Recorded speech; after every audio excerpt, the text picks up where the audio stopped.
Hi everyone, so I am filming near my window. I'm sorry if my voice isn't as loud, it's just that I am literally on my window.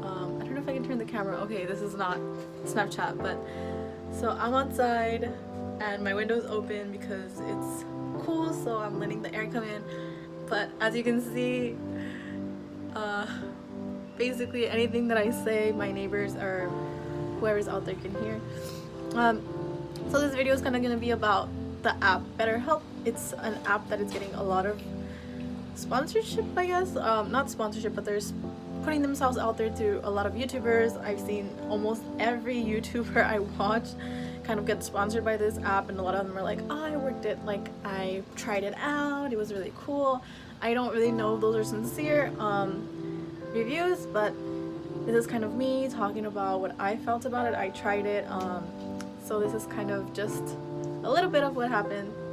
So I downloaded the app about 2 or 3 days ago, and you know, everyone's like, it's so affordable. It's honestly not. I feel I guess maybe the normal therapy session is like $150 to like $200 or something like that roughly, and the reason why this one's affordable is because it's like $65 per week.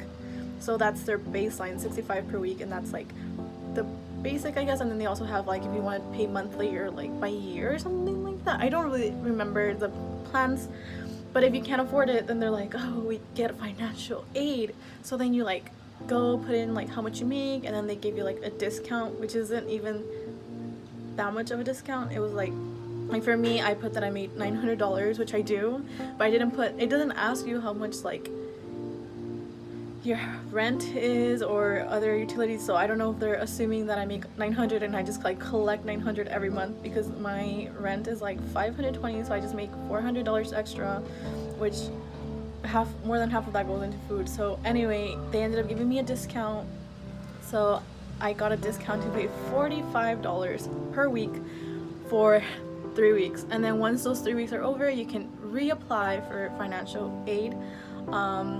And then I was like, nope, this is not for me. So you can click out of it, you can click I don't want any help, and then it kind of asks you why, and then there's not really an option that's like, there's an option that says I can't afford this, but then if you click that option, it keeps telling you like, oh, but we gave you financial aid for $45. And ultimately I kept trying to put like, no, I do not want this, I'm not going to spend $65 just to try it out. Sorry. So they ended up giving me like a free 1-week trial. I was like, okay, I'll try it out. I'm probably not going to continue though, because I honestly do not make enough money to be paying $45 per week. You know, it just adds up. My bills it's really hard for me to pay even just $45. So either way, I was like, okay, since it's free, I'll just like use it, check it out, and then cancel, because I really can't afford it. So first they kind of tell you to like explain not who you are, but it just kind of gives you like options of like your name, like your background, your religious background, your sexual orientation, what you kind of describe yourself as, transgender, female or male, and then they match you with like a therapist. So then they match you, and then they kind of like reach out to you, and they're like, hi, like, why did you feel the need to come here, why are you seeking help, this and that, trying to get like a better feel for you. And then they give you like, they tell you like, okay, let's schedule a session, schedule whenever I have time. You schedule the session, and then they kind of give you like worksheets. So the first worksheet I got was one worksheet that was like kind of why do I need help, and it's like before, it's like right now, what do I feel in these situations, or what do I feel I need to work on, why did I come for therapy, and then it's like in a world where your problems are fixed, or in a perfect world, I guess, like how would these situations be different? Like, what do you see yourself changing after therapy, or like what do you want to work on, and what do you see, how do you see this, like kind of what situation you see yourself in where you're like, oh, therapy worked, it helped me on my issues, like how do you see that changing? And then you have your session. Sorry, my hand's like getting like tired. Anyway, so then you have your session, and you have like all these options, I guess. So you have an option to do like texting, which is kind of, it's not really like texting. It's not like I send you a text and then I send it to you. and then I have to wait for you to like write it back and send it back. So basically what this app does is that as you're typing, the therapist is able to see what you type. So it's not really like I can type something, think about it, and then maybe edit it and like oh wait, never mind, I don't want to say that, I'm gonna erase it and then type it again and send it. Like literally it's kind of as you're speaking, but it's just slower.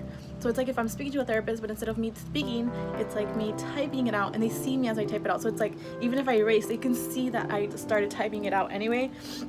So there was moments in my therapy session where I was like typing something out and I was like, oh shit, this kind of feels weird to share, and I was like trying to erase it, but at the same time like I already put it out there, they already saw it, might as well just kind of like change it a little bit or like just send it out there. And then there's like a voice call option if you're more comfortable talking on the phone, and then if you want to do like video call, sorry, if you want to do video call, there's also that option for you. And then yeah, so then after that they'll kind of give you more worksheets based on what they feel like you need to work on. So honestly, I don't really know how different therapies are. This is my second therapy session with a different, I did once before in my university with an actual like, not an actual therapist, she was actually an intern. So that time I really did not that I didn't like her, but it just felt really awkward. Like I didn't feel like she was connecting. I felt like she was kind of like, she was like not judging me, but she was kind of like, okay, like these are your issues type of thing. Whereas like this one, she was kind of like really nice, but it also kind of felt like awkward as well. Maybe it's just me that I feel like everything's awkward. But yeah, so one of the things I don't really like is that they give you worksheets to work on, and it's like I already have school and I'm like, oh my god, I don't have time to be like writing essays on top of like my schoolwork and my like work. But I don't know, it was like nice to work it out, but I guess this is just kind of what I wanted to share about how the app works. There's a lot of worksheets that you have to write about. You have different options, but it's, in my opinion, I'm not sure. I guess it can work for some people. I'm not too sure if I want to keep up with it. It was good to talk about, but I feel, for me personally, I feel like I really want that like in-person connection rather than texting connection. Not that it feels like a robot, but I just feel like it's not, it doesn't feel, I don't feel connection at all. And I like to kind of express myself, see the reactions. You can't really see the reactions with text. I mean, maybe if I video call, but still for me it's kind of awkward. I don't know, I just personally I'm not a big fan of therapy. Maybe if I would continue it. I just want to let you guys know what the app is like. Yeah, I don't really know if any of you guys have used it. Let me know. Did you guys like it? Did you guys not? Or like what options do you guys have? I personally feel like I like to vent more out and open, where people that have the same problems can like kind of relate to me. I don't really like that there's I don't know, I guess for me therapy in my work in the future, but as of now this kind of feels weird. I'm just like, I feel like, I don't know, to me it doesn't really feel like I'm sincere because they get paid to like help me. So I like more the feel of like a person actually reaching out to me, responding to my issues because they care or like they can relate, rather than them be like, oh, okay, like this is my job, I studied my whole life for me to be able to help you with this. But yeah, so I just wanted to talk about it a little bit. So there's a fee that is affordable. There's worksheets that you have to work on, and then there's like different types of ways to message your therapist. You have the option to change your therapist, you have the option to cancel your subscription, and yeah, I guess that's it. So let me know what works for you guys, if you guys have tried it out, or if it's working for you, or if you guys like just traditional therapy better, or like what kind of therapy you guys have, and see you guys next time.